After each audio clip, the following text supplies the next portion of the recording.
चलिए आज की इस नई गहन चर्चा की शुरुआत करते हैं। आज हमारे पास जो रिसर्च और नोट्स का स्टैक है ना, वो इतिहास के एक बेहद शक्तिशाली और प्रेरणादायक अध्याय के बारे में है। जी बिल्कुल। हम बात कर रहे हैं the legend of Maharana Pratap, spirit of Mewar की। और देखिए आज का हमारा मिशन सिर्फ कुछ तारीखें गिनाना या किसी राजा की पुरानी कहानी को दोहराना बिल्कुल भी नहीं है, एकदम सही बात है। बल्कि आज हम ये डिकोड करने की कोशिश करेंगे कि एक महान व्यक्तित्व और एक पूरे युग की आत्मा का निर्माण असल में होता कैसे है। मतलब लीडरशिप सिर्फ गद्दी विरासत में मिलने से पैदा नहीं होती, ये जमीनी संघर्ष और लोगों के साथ गहरे जुड़ाव से जन्म लेती है। ये बिल्कुल सही अप्रोच है इस विषय को समझने की। क्योंकि देखिए, अगर हम इतिहास के पैटर्न को गहराई से देखें ना, तो कोई भी महान व्यक्ति अचानक से पन्नों पर प्रकट नहीं होता। महाराणा प्रताप के जीवन को ही ले लीजिए। उनके अस्तित्व में आने से पहले ही उनके पृष्ठभूमि में विश्वासघात, युद्ध और बलिदानों की एक बहुत लंबी श्रृंखला रही है। जी। उसी दर्दनाक पृष्ठभूमि ने न केवल उनके राज्य को, बल्कि उनके खुद के चरित्र को भी आकार दिया। ये कड़वा ऐतिहासिक सच है कि महानता को अक्सर अराजकता की भट्टी से गुजरना ही पड़ता है। तो चलिए इसे समझते हैं, क्योंकि महाराणा प्रताप की कहानी शुरू होने से पहले ना हमें उस उथल पुथल को समझना होगा जो उस वक्त मेवाड़ में चल रही थी। बिल्कुल, वो पावर वैक्यूम समझना बहुत जरूरी है। हाँ, हमारी रिसर्च बताती है कि महाराणा सांगा की मृत्यु के बाद मेवाड़ में सत्ता को लेकर एक भयंकर संघर्ष शुरू हो गया था। सिंहासन के लिए जो आपसी झगड़े थे, उन्होंने पूरे राज्य को लगभग एक गृह युद्ध के कगार पर लाकर खड़ा कर दिया था। जी, और यहीं से मेवाड़ का वो असली संकट शुरू होता है, जब राणा सांगा जैसे किसी बेहद मजबूत और विजनरी नेता का निधन होता है। तो होता यह है कि सभ्यताओं में अचानक से एक शक्ति का शून्य या कहें कि पावर वैक्यूम पैदा हो जाता है। एक खालीपन आ जाता है। एग्जैक्टली। 1528 में रतन सिंह द्वितीय मेवाड़ के महाराणा बने। उन्होंने मालवा के सुल्तान को हराया जरूर, लेकिन कुछ ही वर्षों बाद अपने ही मामा सूरजमल के साथ एक द्वंद्व युद्ध में उनकी जान चली गई। बाप रे, मतलब परेशानियां खत्म ही नहीं हो रही थीं। हाँ, और इसके बाद विक्रमादित्य गद्दी पर बैठे, और यहाँ से समस्या और भी ज्यादा गहरी हो गई। हाँ, जो नोट्स मैं यहाँ देख रही हूँ उसके मुताबिक विक्रमादित्य एक बहुत ही कमजोर और घमंडी शासक था। हाँ, और शायद किसी भी राजा के लिए सबसे खतरनाक चीज उसका अपना अहंकार ही होता है। बिल्कुल सही कहा आपने। विक्रमादित्य की मूर्खता और अपने ही सरदारों के प्रति उसके अपमानजनक व्यवहार का सीधा नतीजा ये हुआ कि जो वफादार राजपूत सरदार थे, न वो उससे दूर होने लगे होंगे। और उससे कटने लगे। एक शासक के लिए अपनी कोर टीम या अपने सरदारों का समर्थन खोना इतिहास की सबसे बड़ी रणनीतिक भूल मानी जाती है। जब घर के अंदर फूट होना, तो बाहरी दुश्मन उसे बहुत जल्दी भांप लेते हैं। और उसी कमजोरी का फायदा उठाते हुए गुजरात के सुल्तान बहादुर शाह ने चित्तौड़ पर हमला कर दिया। यहाँ आकर घटनाओं का जो विवरण है वो वाकई बहुत ही रोंगटे खड़े कर देने वाला हो जाता है। दुश्मन की विशाल सेना ने पूरे किले को घेर लिया था। ऐसे भयानक संकट के समय में रानी कर्मावती ने मेवाड़ के उन वीर सरदारों को एक संदेश भेजा जो विक्रमादित्य से नाराज होकर चले गए थे। और वो संदेश बहुत ऐतिहासिक था। बहुत ज्यादा। उस संदेश के शब्द बहुत ही गहरे थे। चित्तौड़ अब तुम्हारे भरोसे है, इसे बचाओ या इसके साथ मर जाओ। अगर हम इसे बड़े परिदृश्य से जोड़ें, तो रानी कर्मावती का वो संदेश महज एक सैन्य सहायता की पुकार नहीं थी। तो वो क्या था? वो मेवाड़ की अस्मिता और उसके वजूद को बचाने की आखिरी पुकार थी। और उसके बाद जो हुआ वो महज एक युद्ध नहीं था। 32,000 राजपूत योद्धा चित्तौड़ की रक्षा करते हुए शहीद हो गए। 32,000! ये संख्या तो अपने आप में एक पूरी पीढ़ी के खत्म होने जैसी है। बिल्कुल। और किले के भीतर रानी कर्मावती के नेतृत्व में 13,000 स्त्रियों ने जौहर किया। 13,000 स्त्रियों का जौहर, ये सुनकर ही रूह कांप जाती है। लेकिन यहाँ मैं थोड़ा रुकना चाहूंगी। आज के दौर में बैठकर जौहर जैसी प्रथा को समझना थोड़ा मुश्किल हो सकता है। ये सिर्फ आग में कूदना तो नहीं था, है ना? इसके पीछे का असली मनोविज्ञान क्या था? ये एक बहुत ही महत्वपूर्ण सवाल है। जौहर को केवल एक त्रासदी के रूप में देखना एक बहुत ही अधूरी समझ होगी। 16वीं शताब्दी के उस क्रूर युद्ध काल में जब दुश्मन सेनाएं किले में प्रवेश करती थीं, तो उनका मकसद सिर्फ जमीन जीतना नहीं होता था, बल्कि सम्मान कुचलना होता होगा। एकदम। हारने वालों के सम्मान को पूरी तरह से मिट्टी में मिलाना, महिलाओं को बंदी बनाना, उन्हें गुलाम बनाना उस समय आम बात थी। ऐसे में जौहर एक तरह का अंतिम मनोवैज्ञानिक प्रतिरोध था। मतलब दुश्मन को ये बताना कि तुम हमारे शरीर को तो छू सकते हो, लेकिन हमारी आत्मा को नहीं। जी बिल्कुल। ये दुश्मन को ये बताने का तरीका था कि तुम हमारी जमीन ले सकते हो, लेकिन हमारे स्वाभिमान को कभी नहीं छू सकते। उन 13,000 महिलाओं ने जो आग चुनी, वो सिर्फ एक मौत नहीं थी, वो स्वाभिमान की एक ऐसी भीषण ज्वाला थी जिसने मेवाड़ के इतिहास में एक अमिट छाप छोड़ दी। यानी उस घटना ने आने वाली पीढ़ियों के लिए एक बहुत ही ठोस आधार तैयार कर दिया। ये मेवाड़ के डीएनए में बैठ गया कि अपनी मातृभूमि के लिए कोई भी कीमत बड़ी नहीं है। सही कहा। हार या जीत से परे इसने एक ऐसी वैचारिक जमीन तैयार की जिस पर आगे चलकर एक बहुत बड़ा प्रतिरोध खड़ा होने वाला था। लेकिन इतने बड़े बलिदान के बावजूद मेवाड़ पर मंडराते संकट के बादल छंटे नहीं थे ना। राज्य में सत्ता का संघर्ष बदस्तूर जारी था और यहीं से कहानी में एक बहुत ही क्रूर किरदार की एंट्री होती है, बानबीर। हाँ, बानबीर। ये बहुत ही खतरनाक समय था मेवाड़ के लिए। उसने चित्तौड़ की गद्दी को हथियाने की साजिश रची और उस कमजोर राजा विक्रमादित्य की हत्या कर दी। और अब उसका अगला और सबसे अहम निशाना था राजकुमार उदय सिंह, जो मेवाड़ के असली वारिस थे। बानबीर बहुत अच्छी तरह जानता था कि जब तक असली वारिस जिंदा है, उसकी सत्ता कभी सुरक्षित नहीं रहेगी। लेकिन उसकी इस क्रूर योजना के बीच एक ऐसी महिला दीवार बनकर खड़ी हो गई जिसके बलिदान का उदाहरण पूरे विश्व इतिहास में मिलना मुश्किल है। पन्ना धाय। जी हाँ, हम बात कर रहे हैं पन्ना धाय की, जो राजकुमार उदय सिंह की धाय माँ थी। यहाँ जो घटना घटती है उसे पढ़ते हुए सच में कोई भी इंसान भावुक हो सकता है। जब पन्ना धाय को बानवीर के इरादों का पता चला तो उन्होंने अपने ही बेटे चंदन को राजकुमार उदय सिंह की जगह सुला दिया।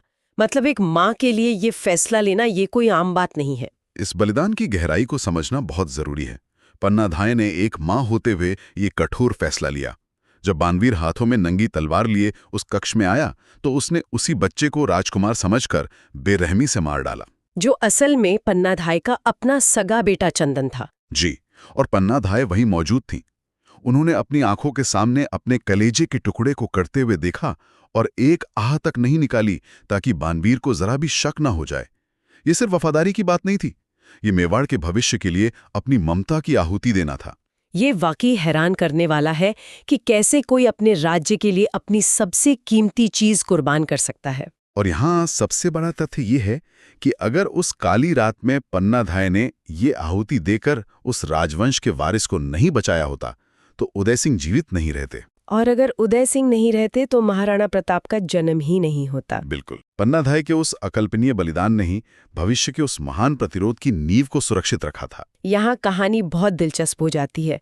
पन्ना धाय के उस बलिदान के बाद उदय सिंह की जान बचती है, उन्हें गुप्त रूप से बड़ा किया जाता है और अंततः 1540 में उदय सिंह मेवाड़ के महाराणा बनते हैं। जी। और ये वही ऐतिहासिक वर्ष है जब 9 मई 1540 को कुंभलगढ़ के किले में रानी जवंता बाई के घर एक बालक का जन्म होता है। वो बालक जिसका नाम रखा गया प्रताप सिंह। जी हाँ, और यही वो बालक था जिसे आगे चलकर उस समय के सबसे विशाल और अजेय माने जाने वाले मुगल साम्राज्य की सबसे बड़ी चुनौती बनना था।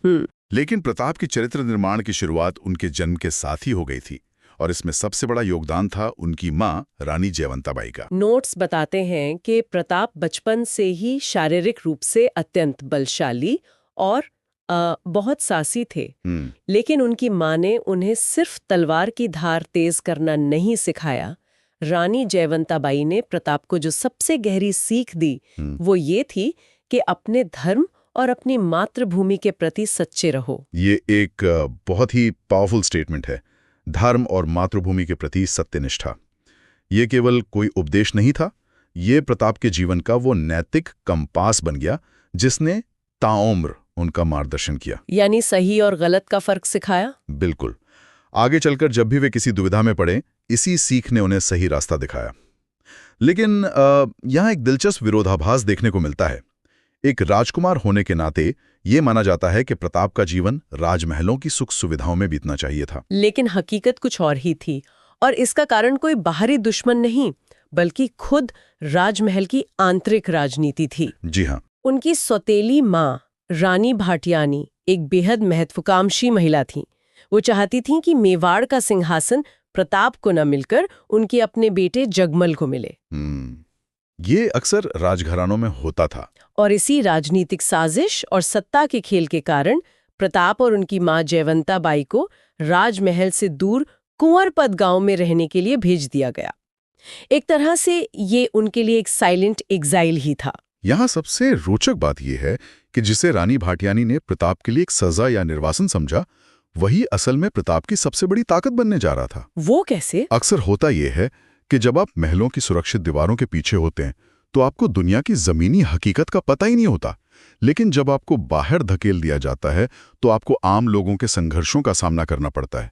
कुंवरपद गांव और अन्य जंगलों में रहते हुए प्रताप ने जो कुछ सीखा, उसी ने उन्हें महज एक राजकुमार से एक जननेता बना दिया। इसका एक बहुत ही दिलचस्प उदाहरण हमें यहाँ देखने को मिलता है। प्रताप के लिए रोज राजकिले से भोजन भेजा जाता था, जो कि उस समय की एक राजशाही परंपरा थी। लेकिन प्रताप ने इस परंपरा को अपने ही तरीके से बदल दिया। जी, उन्होंने उसे अलग ढंग से अपनाया। वह उस शानदार भोजन को अपने खेमे में अकेले बैठकर नहीं खाते थे। इसके बजाय वह अपने सैनिकों के साथ जमीन पर बैठकर उनके साथ वह भोजन बांटकर खाते थे। लेकिन यहाँ मैं थोड़ा डेविल्स एडवोकेट प्ले करना चाहूंगी। आप पूछिए। क्या ये महज एक पीआर स्टंट नहीं हो सकता? मेरा मतलब है, उस दौर के राजकुमार या नेता भी तो अपनी इमेज चमकाने के लिए ऐसा कर सकते थे ना? ये एक बहुत ही स्वाभाविक संदेह है, खासकर आज के दौर के नजरिए से देखने पर। लेकिन हमें 16वीं शताब्दी के सामंती या फ्यूडल सिस्टम को समझना जरूरी है। उस वक्त का समाज कैसा था? राजा को भगवान का दर्जा प्राप्त था। ऐसे में एक राजकुमार का जमीन पर बैठकर धूल मिट्टी में आम सैनिकों के साथ खाना खाना कोई छोटी बात या दिखावा नहीं हो सकता था। मतलब वो बहुत बड़ी बात है। बिल्कुल। अगर ये सिर्फ एक पीआर स्टंट होता तो कुछ दिनों बाद उसकी पोल खुल जाती, लेकिन प्रताप की यह आदत उनके जीवन का हिस्सा थी। ये समानता का एक ऐसा संदेश था जिसने सैनिकों के दिलों में ये बात बिठा दी कि हमारा राजकुमार हमें अपने से नीचा नहीं समझता। ये वाकई एक बहुत बड़ा पैराडाइम शिफ्ट था, और शायद यही कारण था कि बाद में जब युद्ध के मैदान में परीक्षा की घड़ी आई तो पूरी की पूरी सेना अपने इस नेता के लिए अपनी जान तक हंसते हंसते देने को तैयार रहती थी। एकदम सही। जब आप जमीन पर बैठकर किसी के साथ रोटी साझा करते हैं तो आप सिर्फ भूख नहीं मिटाते, आप एक अटूट विश्वास पैदा करते हैं। और ये जुड़ाव सिर्फ राजपूत सैनिकों तक सीमित नहीं था। राजमहल से दूर जंगलों में रहने का एक और बहुत बड़ा प्रभाव प्रताप के जीवन पर पड़ा। भिल्ल जनजाति के साथ उनका रिश्ता। हाँ, उनका बचपन अरावली के उन घने जंगलों में बीता जहां वे स्थानीय भिल्ल जनजाति के बच्चों के साथ खेलते थे, उनके साथ शिकार पर जाते थे।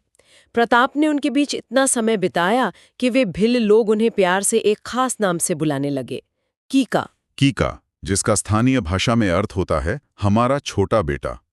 ये तथ्य अपने आप में बहुत कुछ कहता है। जरा सोचिए, समाज के जिस वर्ग को उस समय अक्सर हाशिए पर रखा जाता था, वह एक शाही वंश के राजकुमार को अपना बेटा मान रहा है। ये कोई छोटी बात नहीं है। बिल्कुल नहीं।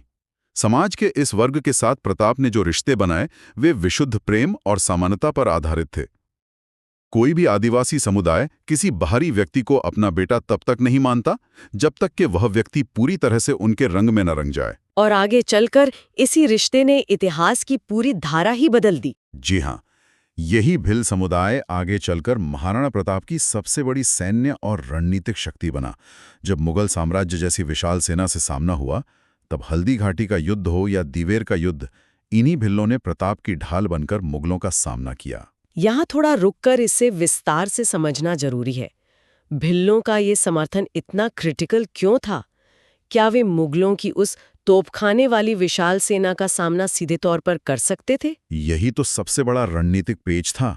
मुगलों के पास भारी तोपखाना था, विशाल घुड़सवार सेना थी। मैदानी इलाके में उनसे सीधी टक्कर लेना आत्महत्या के समान था। तो फिर उन्होंने क्या किया? यहीं पर भिल्लों की विशेषज्ञता काम आई। उन्होंने प्रताप को गुरिल्ला युद्ध नीति या कहें कि छापामार युद्ध में निपुण बनाया। इसका मतलब है छिपकर हमला करना और फिर जंगलों में गायब हो जाना। मतलब अपनी भौगोलिक स्थिति का फायदा उठाना। बिल्कुल। भिल्लों को अरावली के चप्पे चप्पे की गुफाओं की जानकारी थी। वे मुगलों की सप्लाई लाइन काट देते थे, उनके खेमों पर रात में अचानक हमला कर देते थे। मुगलों की विशाल सेना उन जंगलों में भटक कर रह जाती थी। तो ये कहना गलत नहीं होगा कि अगर प्रताप महलों में पले बड़े होते तो न तो वे कभी गुरिल्ला युद्ध नीति सीख पाते और ना ही भिल्लों का ये अटूट समर्थन उन्हें कभी मिल पाता। एग्जैक्टली। एकदम सही विश्लेषण है आपका। बिना भिल्लों के समर्थन के मुगलों के खिलाफ इतने लंबे समय तक प्रतिरोध करना किसी भी हाल में संभव नहीं था। ये वाकई हैरान करने वाला है कि कैसे एक विपरीत परिस्थिति, जिसे निर्वासन कहा गया, वो एक अजेय ताकत में बदल गई। जी। और जैसे जैसे प्रताप बड़े हुए, वे सिर्फ एक जन नेता ही नहीं बल्कि एक बेहद शक्तिशाली योद्धा भी बन गए। उनके शारीरिक स्वरूप का बड़ा रोमांचक विवरण मिलता है। इतिहासकार मानते हैं कि महाराणा प्रताप की ऊंचाई लगभग 6 से 7 फीट के बीच रही होगी। और वो अत्यंत बलशाली थे। कहते हैं कि युद्ध के मैदान में उस भाले का एक प्रहार अच्छे अच्छे दुश्मनों को खौफ से भर देता था। ये एक महत्वपूर्ण सवाल खड़ा करता है। शारीरिक रूप से विशाल और ताकतवर होना, ये सब एक योद्धा के लिए बहुत अच्छी बात है, लेकिन क्या केवल बाहुबल से कोई इतिहास का इतना बड़ा नायक बन सकता है? शायद नहीं। जवाब है नहीं। शारीरिक शक्ति से परे एक नेता के चरित्र की असली परीक्षा उसके फैसलों और उसकी सहनशीलता में होती है। प्रताप के जीवन में भी एक ऐसा क्षण आया जहां उनकी असली परीक्षा युद्ध के मैदान में मुगलों के खिलाफ नहीं, बल्कि अपने ही घर के अंदर हुई। आप बिल्कुल सही दिशा में इशारा कर रहे हैं। यहाँ एक बहुत ही गंभीर घटना का जिक्र आता है जिसने प्रताप के दृष्टिकोण को पूरी तरह से बदल कर रख दिया। शिकार वाली घटना? हाँ, एक दिन प्रताप अपने भाई शक्ति सिंह के साथ शिकार पर गए हुए थे। किसी बात पर दोनों भाइयों के बीच एक भयंकर बहस शुरू हो गई। बात इतनी बिगड़ गई कि क्रोध में आकर दोनों ने एक दूसरे को मारने के लिए अपने अपने भाले निकाल लिए। ये वो क्षण था जहां मेवाड़ का इतिहास एक बार फिर खुद को दोहराने की कगार पर खड़ा था। जैसे राणा सांगा के बाद आपसी सत्ता संघर्ष ने राज्य को कमजोर किया था, यहां भी दो भाइयों का अंधा क्रोध मेवाड़ के भविष्य को नष्ट कर सकता था। और तभी इस स्थिति को रोकने के लिए मेवाड़ के राजपुरोहित नारायण पालीवाल वहां पहुंच गए। उन्होंने दोनों को शांत करने की बहुत कोशिश की, लेकिन क्रोध में अंधे हो चुके प्रताप और शक्ति सिंह किसी की बात सुनने को तैयार नहीं थे। और फिर राजपुरोहित नारायण पालीवाल ने एक ऐसा कदम उठाया जिसने सब कुछ सुन्न कर दिया। जी। जब उन्होंने देखा कि दोनों भाई नहीं रुकेंगे, तो उन्होंने अपनी ही कटार निकाली और उसे अपने ही सीने में घोंप लिया। मरते मरते राजपुरोहित ने उन दोनों से कहा, यदि तुम लड़ते रहे तो ब्रह्म हत्या का पाप तुम्हारे सिर होगा। इस घटना की गंभीरता को समझने के लिए उस समय के सांस्कृतिक ताने बाने को समझना होगा ना? बिल्कुल। एक राजपूत के लिए ब्रह्म हत्या यानी किसी ब्राह्मण या पुरोहित की हत्या का पाप सबसे बड़ा कलंक माना जाता था, और यहां तो उनके अपने पुरोहित ने उन्हें रोकने के लिए खुद की बलि दे दी थी। ये दृश्य स्तब्ध कर देने वाला था। अपने ही सामने अपने पुरोहित को ईगो की वजह से प्राण त्यागते देख दोनों भाई सुन रह गए। उनका सारा क्रोध पल भर में शांत हो गया और उसकी जगह एक बहुत गहरी आत्मग्लानि ने ले ली। तो इस सब का क्या मतलब है? इस भयानक घटना का महाराणा प्रताप के नेतृत्व पर क्या असर पड़ा? इस घटना का असर बहुत गहरा और ट्रांसफॉर्मेशनल था। राजपुरोहित के उस बलिदान ने प्रताप के लिए एक मनोवैज्ञानिक प्रबोधन या अवेकनिंग का काम किया। इस भयानक दृश्य ने उन्हें यह सिखा दिया कि बेकाबू क्रोध कितने विनाशकारी हो सकते हैं। मतलब एक राजा होने का अर्थ हर बात पर तलवार निकालना नहीं है। जी, उन्होंने सीखा कि कैसे कभी-कभी बड़े लक्ष्य के लिए अपने भीतर के क्रोध को पीना पड़ता है, अन्याय सहकर भी अपना दिल बड़ा रखना पड़ता है। इस एक घटना ने प्रताप को एक आक्रामक योद्धा से बदलकर एक परिपक्व राजनेता बना दिया। वाकई इन सभी प्रसंगों को जब हम एक साथ रखकर देखते हैं तो प्रताप का व्यक्तित्व कोई मिथक या केवल चमत्कार नहीं लगता। वो एक ऐसी वास्तविकता नजर आता है जिसे एक कठोर अनुभवों ने तराशा है। बिल्कुल सही। हम इसे इस तरह से देख सकते हैं, पन्नाधाय के सर्वोच्च बलिदान ने प्रताप को वो जीवन दिया जो उन्हें शायद कभी नहीं मिलता। उनकी मां की शिक्षाओं ने उन्हें सत्यनिष्ठा का मार्ग दिखाया। रानी भाटियानी द्वारा रचे गए उस निर्वासन ने उन्हें आम जनता से जोड़ा। और अंत में राजपुरोहित के आत्मबलिदान ने उनके क्रोध को नियंत्रित कर उन्हें एक संयमित नेता बनाया। महानता कोई जन्मजात गुण नहीं है, यह एक दर्दनाक और लगातार चलने वाली प्रक्रिया है। आज के इस पूरी गहन चर्चा को अगर हम समेटें तो एक बात बिल्कुल साफ हो जाती है। इतिहास के पन्नों में अनगिनत राजा आए, उन्होंने राज किया और अदृश्य हो गए। उनके नाम महज किताबों तक सीमित रह गए। लेकिन महाराणा प्रताप जैसे कुछ विरले लोग ही होते हैं जो सिर्फ सत्ता के लिए नहीं जीते। वे अपने आदर्शों के कारण आने वाली कई पीढ़ियों के लिए एक जीवित प्रेरणा बन जाते हैं। बिल्कुल सही कहा आपने। इस पूरी चर्चा का कोर मैसेज ही यही है कि एक महान नायक महलों की सुरक्षित दीवारों से आकार नहीं लेता। उसका निर्माण तो जमीनी संघर्षों और ऐसे बड़े बलिदानों से होता है जो मानवीय समझ से परे होते हैं। जी। जब तक इस दुनिया में स्वतंत्रता और स्वाभिमान का मूल्य जीवित रहेगा, तब तक ये कहानी प्रासंगिक बनी रहेगी। प्रताप का जीवन इस बात का प्रमाण है कि सत्ता का असली अर्थ लोगों के दिलों पर राज करना है। उनकी असली जीत मुगलों को हराने में नहीं थी, बल्कि अपनी जनता के दिलों में वो अटूट विश्वास पैदा करने में थी जो आज सदियों बाद भी कायम है। और अब जब हम आज के इस विस्तृत अध्ययन के अंत पर आ गए हैं, तो इस ऐतिहासिक यात्रा पर गौर करने के बाद सुनने वालों के लिए एक बहुत ही गहरा सवाल जहन में आता है। वो क्या? इतिहास की किताबें अक्सर ताकत और लीडरशिप को सीधे तौर पर राज सिंहासन से जोड़कर देखती हैं। हम मानते हैं कि राजा मतलब वो जो महल में रहे, जिसके पास अपार धन हो। लेकिन एक पल के लिए ये सोचने वाली बात है। जी बताइए। अगर उस समय रानी भाटियानी के मन में वो ईर्ष्या ना पनपी होती, अगर उन्होंने वो राजनीतिक साजिश न रची होती और प्रताप को राजमहल से दूर अरावली के उन बीहड़ जंगलों में नहीं भेजा जाता, तो क्या होता? ये एक बहुत ही दिलचस्प नजरिया है सोचने का। क्या वे कभी उन भिल जनजातियों के साथ रहकर गुरिल्ला युद्ध नीति और अस्तित्व रक्षा के वो कौशल सीख पाते? क्या वो निर्वासन, जिसे दुनिया ने एक सजा माना था, असल में वही वो असली पाठशाला थी जिसने प्रताप को उस अजेय मुगल साम्राज्य से टकराने की ताकत दी? शायद हाँ। शायद किसी भी इंसान की असली ताकत एक आरामदायक गद्दी पर बैठने से नहीं, बल्कि उन मुश्किल, चुनौतीपूर्ण और अनजान जगहों से आती है जहां ये दुनिया आपको ढकेल देती है। ये एक ऐसा विचार है जो किसी को भी सोचने पर मजबूर कर सकता है कि हमारे जीवन की सबसे बड़ी मुश्किलें ही शायद हमारी सबसे बड़ी ताकत का निर्माण कर रही होती हैं। ये वाकई एक बहुत ही गहरा विचार है। आज की हमारी इस गहन चर्चा में हमारे साथ जुड़ने के लिए बहुत बहुत धन्यवाद। अगली बार फिर मिलेंगे एक नए विषय और एक नई चर्चा के साथ। तब तक के लिए सीखते रहिए,